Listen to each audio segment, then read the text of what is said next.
Jesus fucking Christ. I really don't want to subject myself to this pile of human garbage, but I counted more requests for him than anyone else so far, so I don't know, I might as well get it over with. I mean, how the fuck does he have this many subscribers? I mean, I really don't want to get caught up with subscriber count this early in the game, but seriously, how the fuck are this many people willing to watch this clown? How the fuck does this result in this? Do people really love watching train wrecks this much? Frankly, that's the only possibility I can entertain, because I can't imagine that there are this many people out there racist enough to listen to this screeching ass trumpet and think, you know, this guy's making a lot of sense. And even then, most of his videos are between 15 and 30 minutes long, this one being no exception. Who is exposing themselves to that much cancer in one sitting? And how the fuck is this bag of white guilt still alive? I swear, I haven't seen him since he was wearing the proverbial leash in Gazi's first video about Macklemore's white privilege. And I figured that would have been enough to result in some kind of terminal illness. Apparently not, because here he is, proudly wearing Gazi's bitch leash once again. You know what? What the fuck ever. Let's just get this over with so I can scrape him off my plate like so many gas-inducing Brussels sprouts. Okay. Ready? Yep. Set. Aquaba, y'all! So, Huru, my name is Gazi Kodzo, and I am a leader in the African People's Socialist Party. And this over here, this male Saxon, toilet seat complexion individual, is actually my comrade! Oh my god, praise! Your comrade?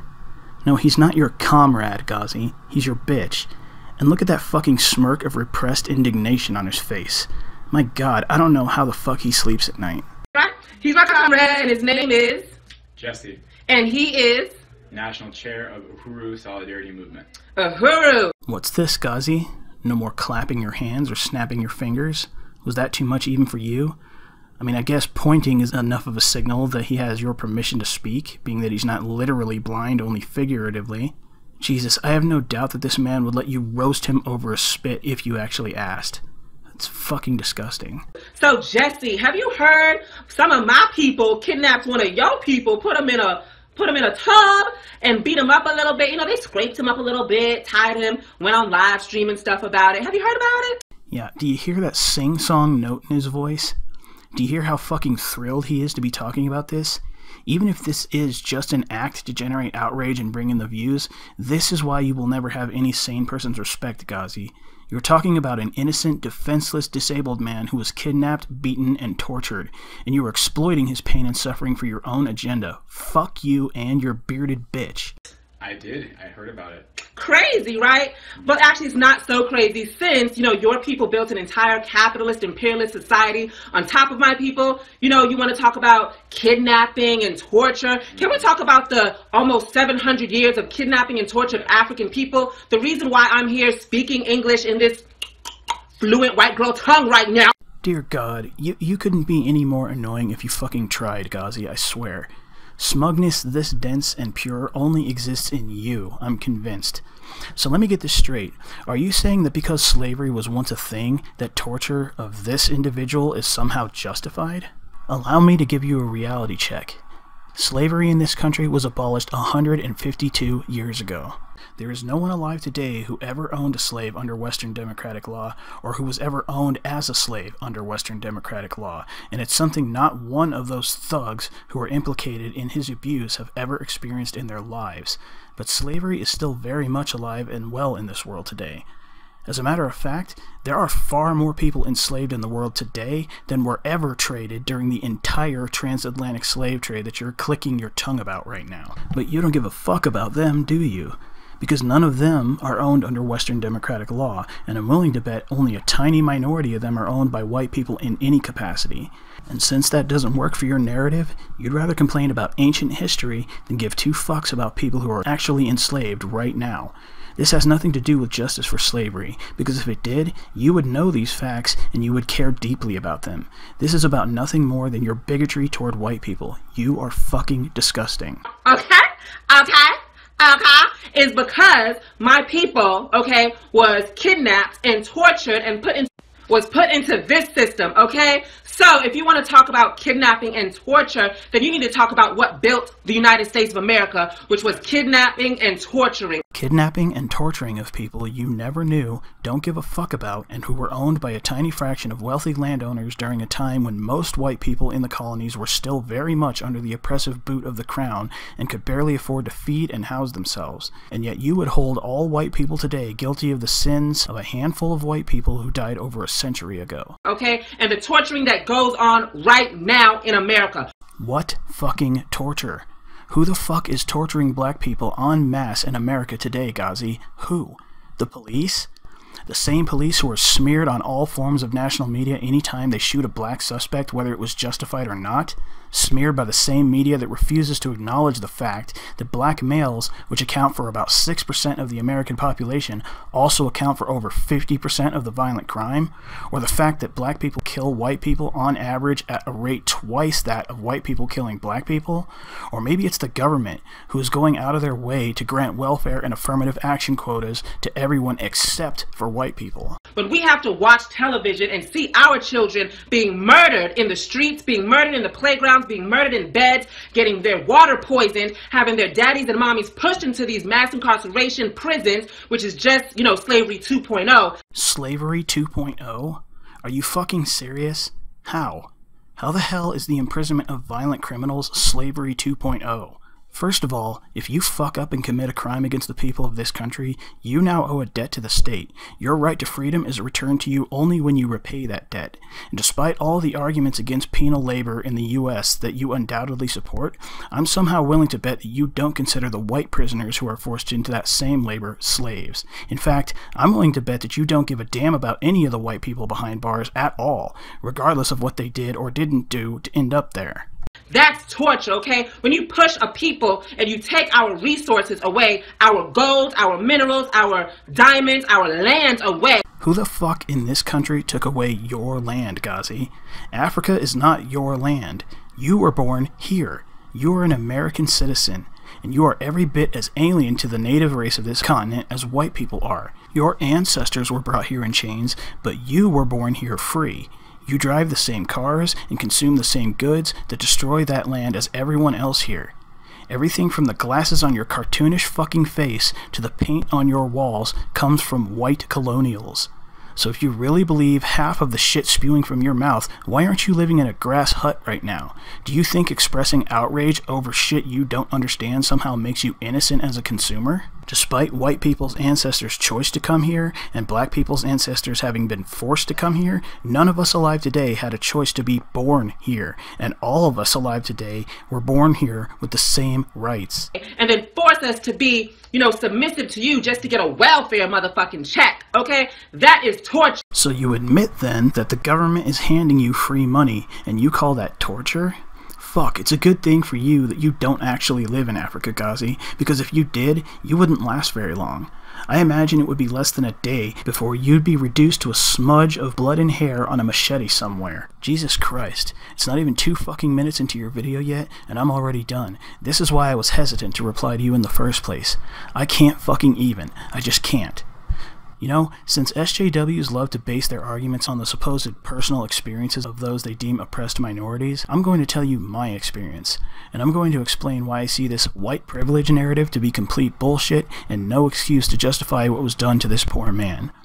I am mulatto. My father is half black, and what it did to my appearance growing up has allowed me to see things from both sides of the fence.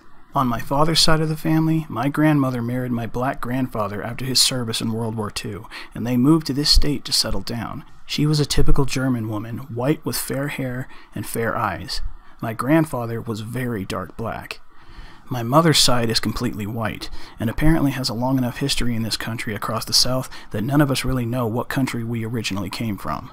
Throughout my father's life, nobody would have thought to call him anything but black. And since he grew up in the 60s and 70s, that meant dealing with all the racism during and after the Civil Rights Movement, a period during which my white German grandmother was married to my black grandfather in a red state. And back when they first moved back to the States together, that was during a time when suspicion of German Americans was still fresh. When I was born, you could have thrown my baby picture in with a pile of Latino babies, and anyone would have been hard-pressed to distinguish it from the rest. And that's how it was growing up until my late teens, especially since most of my friends growing up were either Mexican or Puerto Rican. I blended right in. During my life, I've seen racism from just about every ethnic group. I've heard it indirectly from a white man mumbling to someone about me and my group of friends when we were kids, talking about how he didn't like our kind around his house, from a comic book store owner who followed us around because he didn't trust our kind. I heard it directly from a white woman who I used to work for. She followed anyone who wasn't white around the store, including my father, saying they looked suspicious. I've heard it passive-aggressively from my black friend's sister when I was 13, who said I didn't seem half because I was so chill. And I've heard it from several friends growing up, from white friends who were forbidden to hang out with me because my father was black, and from black friends who were forbidden from bringing me around their houses because my mother was white. I've suffered racism from people who thought I was Latino, from black people who found out I'm part white, and from white people who found out I'm part black. Many of them were either close to me or close to someone who was. As I grew older, more people thought I was white, although there are still many people who can tell. My facial features started to resemble my mother's side of the family, especially after I started wearing glasses. I used to have very dark skin, but since I've gotten sick and started spending more time inside, my skin has gotten lighter.